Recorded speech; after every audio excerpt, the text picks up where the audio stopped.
Hello everybody, welcome to Schedule and Cost Management Week 5. There's a lot of material to go through, so we're just going to kick it. Just to orient where we are at in relation to the process groups and the knowledge areas. We have the 5 process groups, and those process groups are IPEC. Those are high-level groupings of the processes that generally work well together. Then we're in part B, building out this project management plan. You see everything that's in it, except what's grayed out, integration management. Integration management is not a plan inside of your project management plan. It's what you do. Well, these are also called the scope management plan, requirements management plan, schedule management plan, etc. are called subsidiary plans, and they're also called constraints. Each is a constraint on the other. And then, of course, you're always manipulating project documents. Now, there are 6 processes in the knowledge area called schedule management. You will plan schedule management, which gives us the how, the rules of road. It is always the same when we plan. And the output is going to be the schedule management plan. We just move the words around. It's easy. Then we're going to define the activities in the schedule. This specific action, step by step. So we're going to take our work breakdown structure from the last lesson. And what was the key tool used there? It was decomposition. Now we're going to further decompose into activities for the schedule. Then we'll sequence them, meaning we'll put them in the right order based on the relationship. Which came first, the chicken or the egg? I don't know, but I do know that we paved the road before we painted the road. Relationships matter. Then we're going to estimate durations or time, and then we're going to develop the schedule. That's going to give us a cost baseline. 5 of those, the 6 processes, and the ones I just mentioned, are in the planning process group. The only one outside of planning is control. The PMBOK guide goes over the new version, edition 6, key concepts, tailoring, things like that. So some key concepts is to be aware that the project schedule can be represented in many different formats. There's a simple bar chart, which you see on the top right or center right. There's a Gantt chart, which is really just a bar chart with oftentimes arrows between the two showing some dependency, but not necessarily relationships. We're going to talk about that later. This is often preferred by the team and the project manager. Many tools will do this for you. There's a milestone chart, which I'll show in the next slide, and then a schedule network diagram. That's really what I use for the detailed project management work.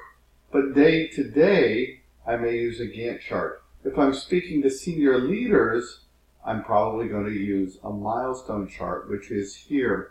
Milestones are significant events on a project that normally have 0 duration. No, you don't see any length of durations. They're just a point in time, but it's a major significant event, usually often represented by a triangle. Just for fun to know, not from the PMBOK guide or the exam, a lot of people use the SMART criteria when developing milestones. Those are specific, measurable, assignable, realistic, and time-framed. Those are great milestones. Okay, then the PMBOK guide also goes into trends and tailoring. Things that they have here are things that we've already been exposed to, frankly, that adaptive planning defines a plan, but once work starts, the priorities change. That's true in adaptive planning. I find that true also in predictive or waterfall detailed project management planning also. You will tailor your products based on your life cycle that you've chosen, based on what resources are available, both people and equipment and facilities, project dimensions, and technological support. And finally, what do I mean by technological support? Well, I mean, if you need an engineer, and that engineer isn't available for the first 2 months of the project, it's going to impact your schedule, so you'll have to tailor the project. And then emerging practices are things we've been doing all along anyhow. It's iterative scheduling. So we'll plan the schedule in detail, as much detail as we have, and we do progressive elaboration or iterations. We update it as we go based on the information we've received. Okay. All right. Scope schedule. We just finished scope management. Scope schedule has a connection. Remember, an unrealistic schedule is the project manager's fault. You are ultimately accountable for the project. Okay? So what we did was we broke down the work breakdown structure down to what's the lowest level of a work breakdown structure? It's called the work packages, correct. Those are your deliverables. And that's scope management. But if the exams talk about time management, they're not talking about work packages. They're talking about planning schedule, defining activities, sequence, estimating durations, developing the schedule, which gives us the baseline again, and control schedule. This is what produces deliverables. So there's a nuance, there's a connection between scope and schedule because you further decompose. We decompose scope statement down to work packages in scope.